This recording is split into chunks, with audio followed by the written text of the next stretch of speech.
McDonald's did not suddenly become a bad business. It became a brand that stopped feeling cheap. And when the one place people use as a shortcut for quick, affordable food stops feeling affordable, the whole culture notices. That is why this story matters. McDonald's is not just trying to sell burgers again. It is trying to rebuild the cheap feeling that made the habit work. This is Business Case Signals. For decades, McDonald's sold something bigger than a menu. It sold predictability. You could be in a hurry, in a new city, or short on cash and still feel like you understood the deal. The food did not need to be perfect. The visit needed to feel fast, familiar, and low risk. That emotional contract is more important than people think, because once customers start doing mental math at McDonald's, the brand loses one of its biggest advantages. Massive scale made the problem more visible too. A local restaurant can raise prices and only disappoint its own neighborhood. McDonald's raises prices and the reaction becomes national because the brand is everywhere.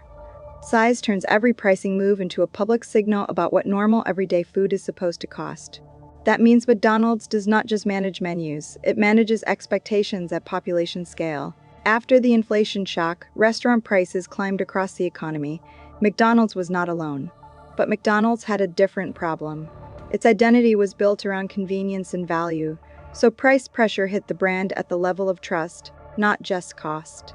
When people complain that a premium restaurant got expensive, they adjust. When they complain that McDonald's got expensive, they feel like something fundamental broke.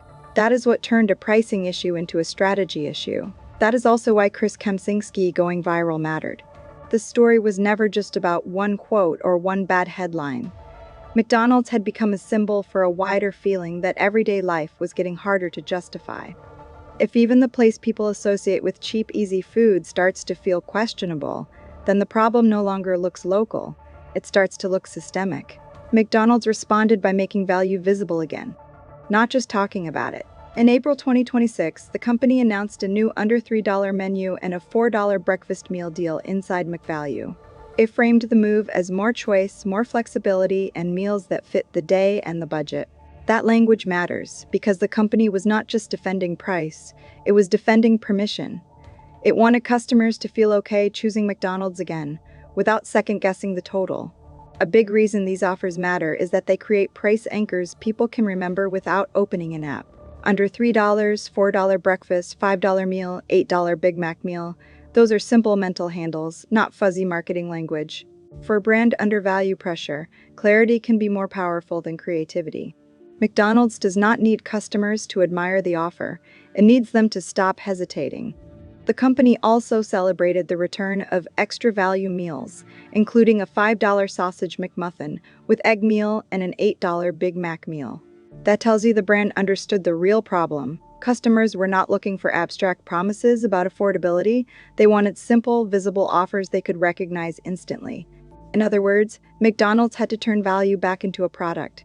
App coupons and loyalty can help, but they do not fully solve a broken public price image.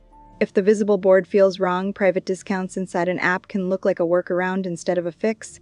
That is why menu architecture matters so much here. Value has to be seen, not discovered.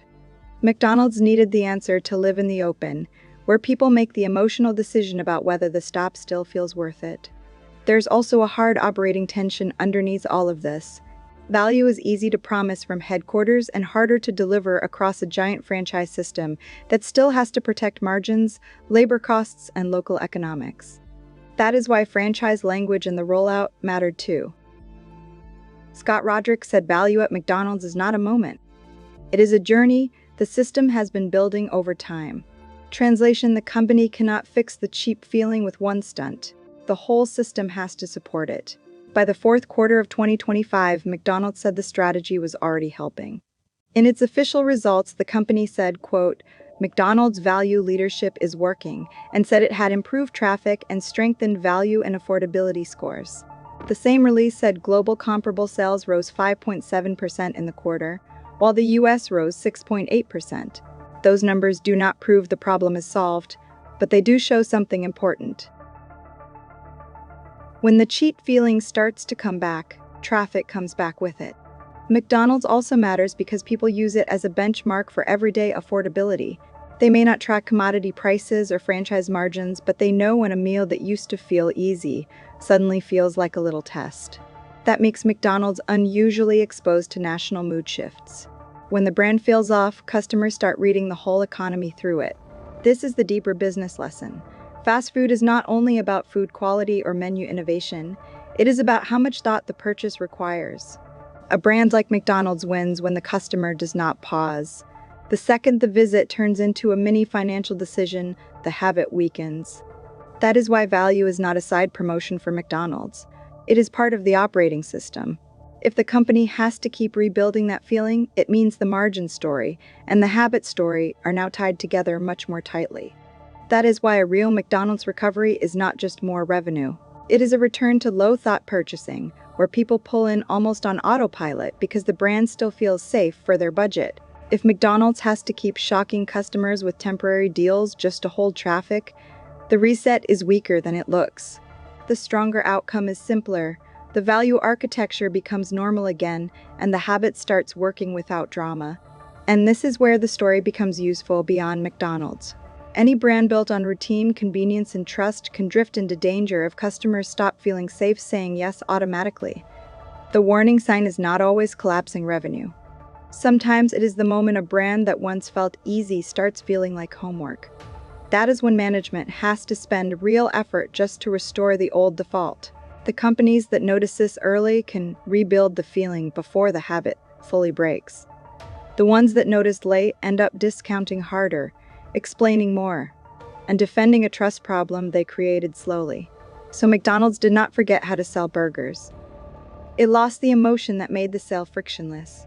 Now it is trying to rebuild that emotion with visible menus, clear price points, and a public value narrative strong enough to reset the habit. That is why this case matters. When the world's biggest fast food brand has to fight to feel cheap again, you are not just watching a menu update. You are watching a brand repair its core promise. And if a brand this dominant has to work this hard to feel affordable, then the pressure on every smaller habit brand is probably even worse. What brand feels like this to you now?